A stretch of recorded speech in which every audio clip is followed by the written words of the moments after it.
Sahabat setia Kemor yang dikasih Tuhan, Shalom, happy weekend untuk kita. Hari ini adalah Sabtu 23 Maret 2024. Hari ini kita akan bersama-sama merenungkan firman Tuhan yang diambil dari Injil Yohanes 11 ayat 45 sampai dengan 56. Kita siapkan hati kita.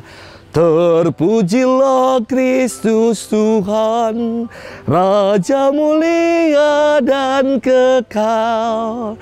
Buanglah daripadamu segala durhaka yang kamu buat terhadap aku, dan perbaruilah hati serta rohmu. Terpujilah Kristus Tuhan, Raja mulia dan kekal.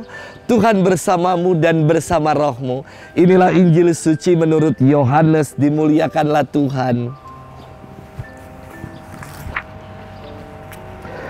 Banyak di antara orang-orang Yahudi yang datang melawat Maria dan yang menyaksikan sendiri apa yang telah dibuat Yesus terhadap Lazarus percaya kepadanya. Tetapi ada juga yang pergi kepada orang-orang Farisi dan menceritakan kepada mereka apa yang telah dibuat Yesus itu. Lalu imam-imam kepala dan orang-orang Farisi memanggil mahkamah agama untuk berkumpul. Mereka berkata, "Apakah yang harus kita buat? Sebab orang itu membuat banyak mukjizat. Apabila kita biarkan dia, maka semua orang akan percaya kepadanya. Lalu orang-orang Roma akan datang dan merampas tempat suci kita serta bangsa kita."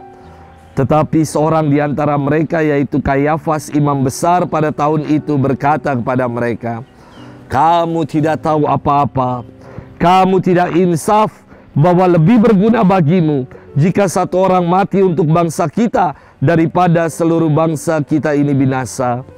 Hal ini dikatakan Kayafas bukan dari dirinya sendiri, tetapi sebagai imam besar pada tahun itu ia bernubuat bahwa Yesus akan mati untuk seluruh bangsa, bukan untuk bangsa itu saja, tetapi juga untuk mengumpulkan dan mempersatukan anak-anak Allah yang tercerai-berai.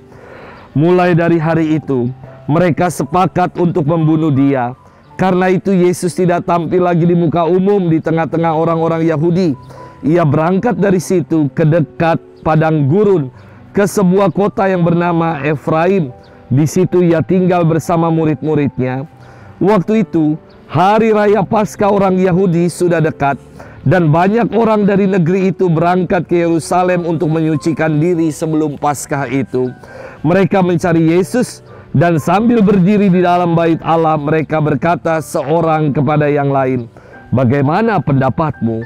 Akan datangkah juga ia ke pesta?" Demikianlah sabda Tuhan. Terpujilah Kristus.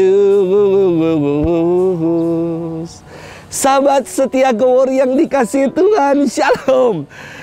Nanti pada saat Idul Fitri biasanya akan disembelih hewan-hewan kurban seperti kambing, sapi, atau domba.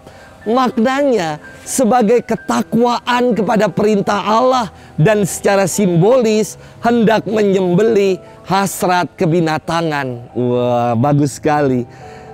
Jauh sebelum ritual kurban sudah dikenal sejak dari zaman purbakala. Dalam Perjanjian Lama banyak sekali dikisahkan praktik-praktik pengorbanan sebagai silih untuk penghapusan dosa-dosa. Di tanah Papua pun sebagai ucapan syukur dilakukan upacara adat dengan menyembelih babi dan selanjutnya dibakar batu atau barapen.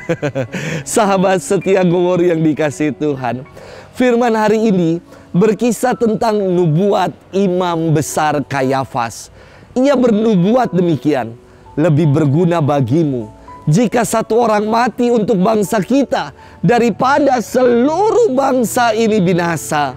Dikatakan dengan sangat jelas dalam firman bahwa nubuatan ini bukan atas dirinya sendiri, melainkan karena Kayafas berbicara dalam kapasitas sebagai imam besar di tahun itu. Nubuat Kayafas ini menjelaskan bahwa Yesus akan dikurbankan untuk seluruh bangsa.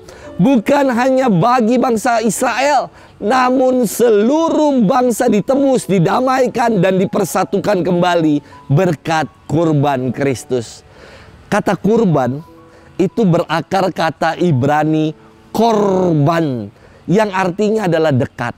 Maksudnya, dengan mempersembahkan atau mengorbankan sesuatu, manusia membangun relasi kembali untuk semakin dekat dengan Allah.